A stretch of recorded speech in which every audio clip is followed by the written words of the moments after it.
నడుచుకోవాలో ఎట్లా చేసుకోవాలో ధర్మాన్ని ఎట్లా నడిపించాలో ఇవన్నీ చేసే. అందుకని సదింపులు రాయొద్దని కానీ ఇవ్వద్దని కానీ చెప్పొద్దని కూడా లేదు. ఎందుకంటే మన గుళ్ళో బండలు పేరు వేసుకుంటాం. ఎందుకు వేసుకుంటాం? వాస్తవానికి భగవంతుడికి తెలియదు, ఇచ్చినాడికి తీసుకుని ఆయనకి తెలియదా? మనకందరికి తిన్నాడు మనకు తెలియదా? తెలుసు. కానీ అది 10 మందికి ఆదర్శంగా, ముందు తరాలకు అది ఆదర్శంగా ఉండాలంటే ఇదిగో పలానా ఆయన ఇప్పుడు వచ్చిండ ఒక 5 క్వింటాలు బియ్యం ఇచ్చిండు ఆయన పేరు నలుగురు తెలిస్తే ఈసారి నెక్స్ట్ మనం కూడా ఏదైనా మంచి పనులు చేస్తే బాగుండని ఆలోచన కలిగి, అందుకోసమే మనం అది చెప్పాలి. అది తప్పులేదు. కానీ ప్రవచనం అనేది ఇది చాలా విలువగా భావించాలి. దీనికి మనం ఒక అరగంట సమయం తీసుకుందాం. మధ్య మధ్యలో ప్లేట్ ఇట్లాంటివి నేను ఎంత చెప్పేస్తాను, దానికేం నేను ఆల్రెడీ ఇంకా చెప్పాను.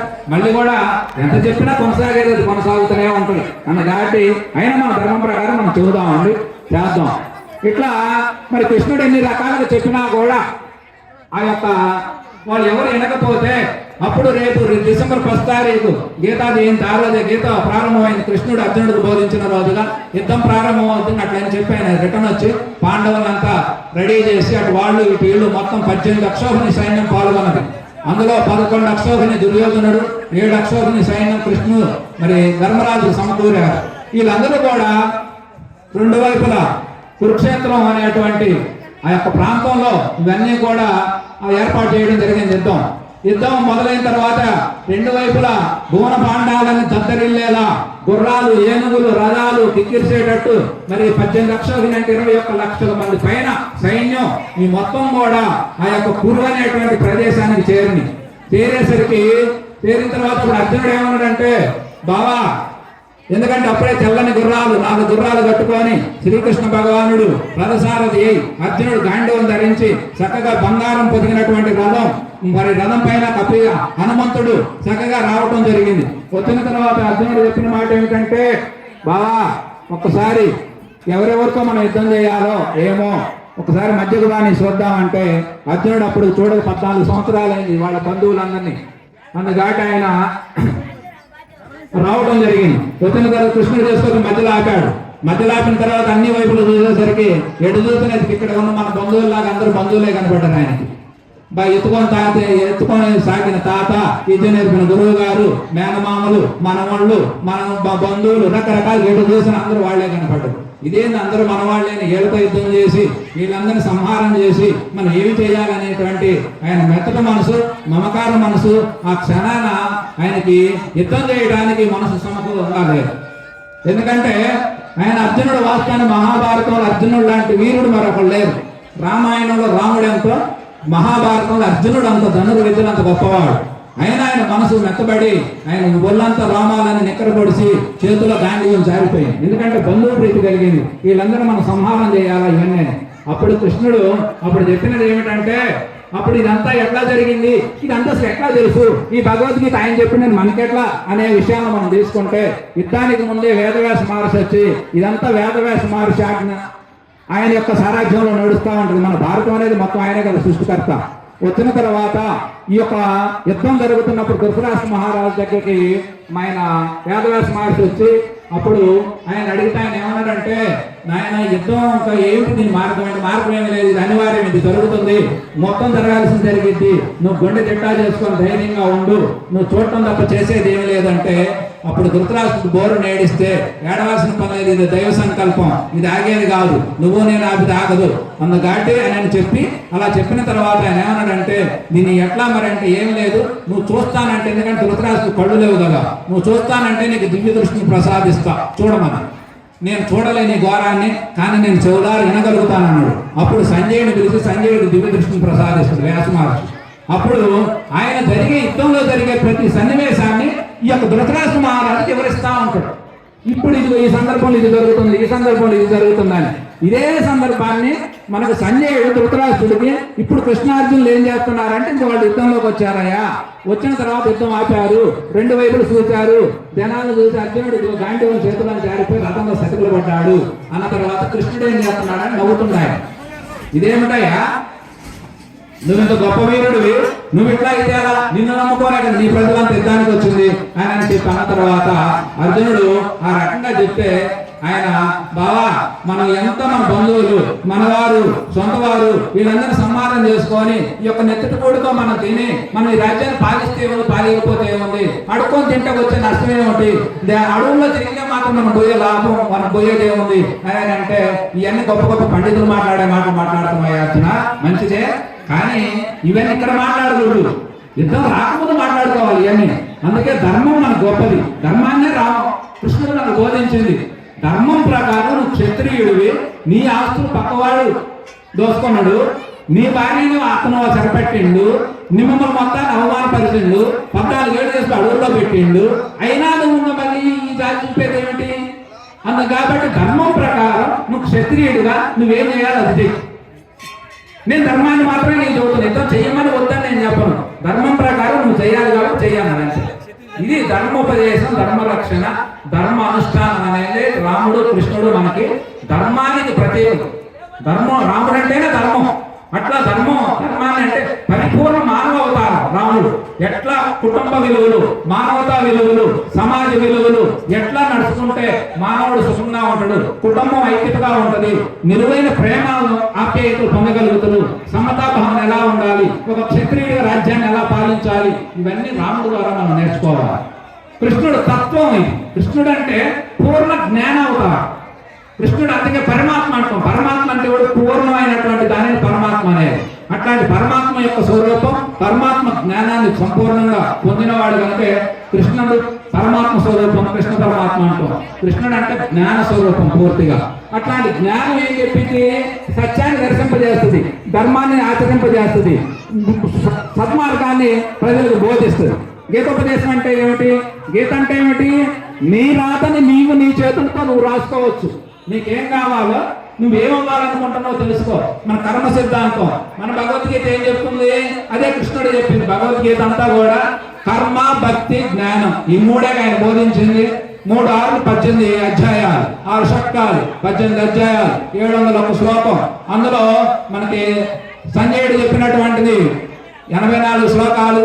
మరి కృష్ణ భగవానుడు 574 శ్లోకాలు ఆయన బోధించినటువంటి ప్రతి శ్లోకం ఒక మంత్రం లాంటిది. అట్లా మనకు ఆయన బోధించింది ఏంటి? కర్మ, ఏ కర్మలు చేయాలి, కర్మ అంటే పని, ఏ కర్మలు చేయాలి, ఏ కర్మ చేయకూడదు, నువ్వు ఏ కర్మ చేస్తే ఆ కర్మకు ఫలితం ఉన్నది. ఇవాళ మనం అంతా చూసాం, ఆయన 6 క్వింటాలు బియ్యం ఇచ్చినాడు అని తీసుకొచ్చి గౌరవించాం, ఆయన అందరినీ చాలా గప్పాం, సత్కరించాం, ఆయన గురించి కీర్తించాం. ఎందుకు? మంచి పని చేశాడు కాబట్టి. అదే చెడు పని చేస్తే మనందరం ఆయన్ని అపకీర్తిగా మాట్లాడుతున్నాం కాబట్టి కీర్తి అనేది మంచి పనుల వల్ల, మంచి సత్కర్మల వల్ల, సద్భావాల వల్ల, సమతా భావన వల్ల, ఇవన్నీ కూడా ఏదైతే చేస్తావో కర్మ అనేది నువ్వేం చేస్తే ఆ ఫలాన్ని పొందుతావయ్యా. నువ్వు ఏం ఫలం కావాలనుకుంటున్నావో. ఇప్పుడు చాలా మంది ఏంటంటే, మనం రైతులు ఉంటాం, పొలంలో పత్తిత్తనాలు వేసి మిరపకాయలు పండాలంటే పండు వేసేటప్పుడు ఇత్తనం ఆలోచించేయి, నీకేం పంట కావాలో ఆలోచించుకొని వేసుకుంటే అవి కూడా నకిలీ ఇత్తనాలు వచ్చినాయి తెలియకుండా మోసం చేస్తే దానివల్ల పంట 6 నెలలు, సంవత్సరం పండాల్సిన పంట 3 నెలలకి దిక్కేస్తున్నాం. అందుకని ఇత్తనం అనేది నువ్వు సరైన ఇత్తనాన్ని వేస్తే నీకు పంట వస్తుంది. దాన్ని సరిగా ఇత్తనం వేయాలి, దానికి అనుకూలమైనటువంటి కాలం అనుకూలించాలి, నీరు పెట్టాలి, మందులు కొట్టాలి, కలుపులు తీయాలి, దానికి అనేక రకాల పరిచర్యలు చేయాలి.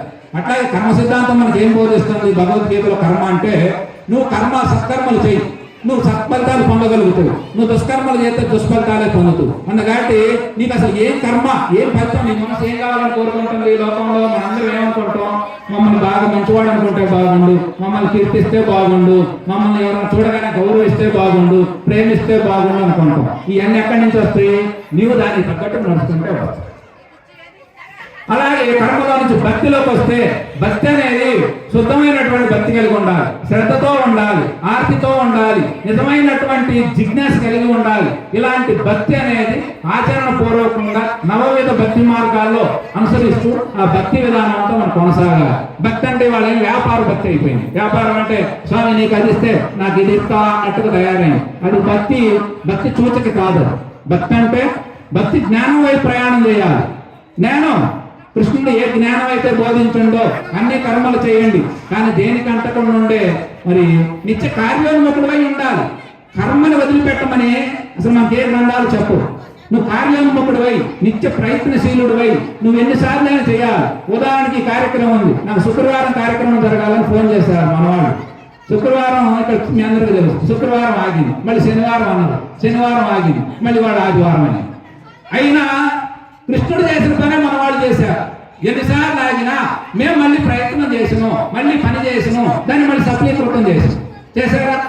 అట్లా ప్రతి మనిషి కూడా జీవితంలో ఫెయిల్ అయినా ఏమైనా మనకు సంబంధం లేదు. మనం చేద్దాం అనుకున్నా మనకి రాముడికి వశిష్ఠ మహర్షి చెప్పేటువంటి వేగ వశిష్ఠ గీత కూడా 32,000 శ్లోకాల గ్రంథం అదొకటే చెప్పేది.